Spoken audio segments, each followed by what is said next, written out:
sannan malami ya faɗi magana sai mutum bakin kai kawai sai zai kalubalance shi ce ba haka bane.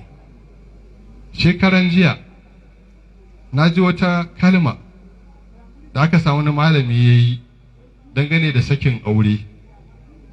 Yana cewa duk mutumin da ya zo wajen sakin aure ko a wasan kwaikwayo in yana da mace a gida aka ɗaura masa aure da wata ta wasan kwaikwayo, wannan fa ta zama matarsa.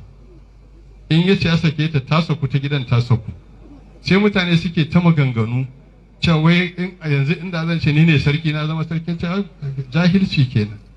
Kalmar ta annabi ce alaihi salam malamin ya faɗa.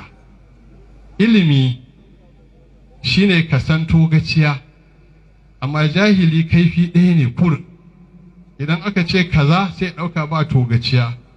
Innamal a'malu binniyati, a komai amma annabi alaihi togace abu uku, salasun jidduhunna jiddun wa hazaluhunna jiddun.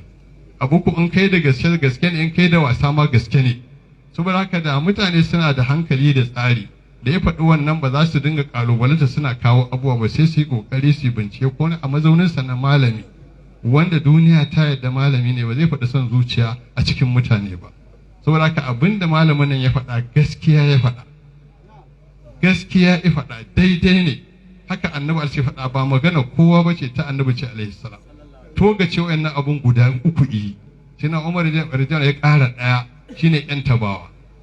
Waɗannan wato ya nuna mana mutane ba sa karatu ko ba san darajar malanta ba.